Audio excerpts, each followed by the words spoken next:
Supreme daemon सम्राट बनने के बाद मैंने सबसे पहला काम अपनी पहचान छिपाकर उस औरत से शादी करना किया जिससे मैं प्यार करता था। लेकिन उसी रात मेरे भीतर एक सिस्टम जाग गया। अगर मैं अपनी पत्नी को तलाक देता तो वह मेरी आधी साधना ले जाती, लेकिन बदले में मुझे 10 लाख गुना रिटर्न मिलता, जो मुझे अजेय बना देता। पर मुझे उस ताकत में कोई दिलचस्पी नहीं थी। पिछले 1000 वर्षों में लियू रुयान और मेरे 2 बेटियां और एक बेटा हुए।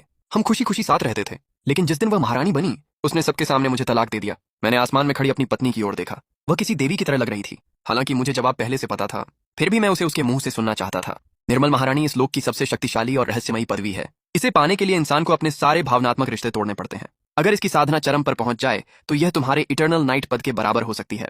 मैं और शक्तिशाली बनना चाहती हूँ। मुझे माफ कर दो, ये मेरी गलती है। झिंगजिंग अब और समय बर्बाद नहीं कर सकती। तुम्हारा सम्राट हृदय प्रभावित होगा। तुम उस शिखर तक नहीं पहुंच पाओगे। मैं तुमसे विनती करती हूँ, इतने वर्षों के रिश्ते की खातिर मुझे आजाद कर दो। मैंने बिना झिझक तलाक के कागजों पर हस्ताक्षर कर दिए। हमारी शादी का स्वर्गीय बंधन धीरे धीरे मिटने लगा। बधाई हो होस्ट, तलाक सफल रहा। आपकी आधी साधना ट्रांसफर कर दी गई है। जैसे ही सिस्टम की आवाज खत्म हुई, लियू रुयान सीधे सम्राट लोक के तीसरे स्तर पर पहुंच गई। क्या दिव्य शक्ति है! हा हा हा, 10 लाख गुना साधना रिटर्न सफल। मित्रवत सूचना, आपकी आधी साधना का 10 लाख गुना प्रभाव इतना भयावह है कि सिस्टम उसे सीधे आपके शरीर में ट्रांसफर नहीं कर सकता। इसलिए उसे आपकी चेतना में संग्रहित किया जाएगा। आप जब चाहें जितनी शक्ति निकाल सकते हैं। ये दुनिया आपकी पूरी शक्ति को सहन नहीं कर सकती। अगर आपने सब कुछ एक साथ छोड़ दिया तो पूरा संसार नष्ट हो जाएगा। इसलिए सावधान रहें। गलती से अकेले पूरी दुनिया का अंत मत कर दीजिए।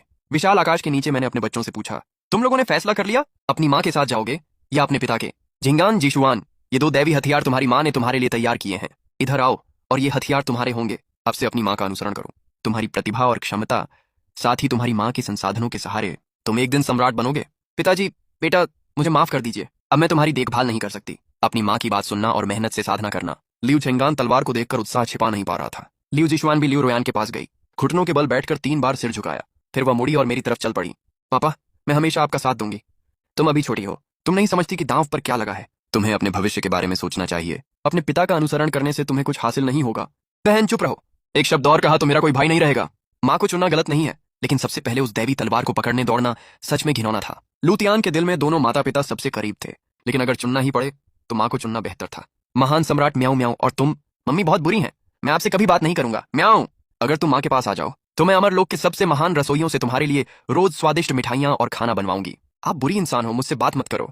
पापा चलिए, मैं यहाँ नहीं रहना चाहता। म्याऊ, थोड़ी देर सो जाओ, पापा कुछ बातें कहकर तुम्हें यहाँ से ले जाएंगे। लू म्याऊ म्याऊ को गोद में लेकर मैंने सबकी ओर देखा। मैं इस अमर लोक में 1000 साल पहले आया था। कभी नहीं सोचा था कि इतने समय बाद भी यह जगह मेरा घर नहीं बनेगी। आखिर में मैंने अपने बेटे और लियू रुयान की ओर देखा। अब लौटने का कोई रास्ता नहीं था। मेरी पत्नी ने मुझसे ज्यादा ताकत और बेहतर भविष्य को चुना, और इसका मतलब था कि उसके दिल में अब मेरे लिए प्यार नहीं बचा। अब इस रिश्ते को पकड़े रहने का कोई अर्थ नहीं था। अब मुझे सिर्फ अपनी दोनों बेटियों को पालना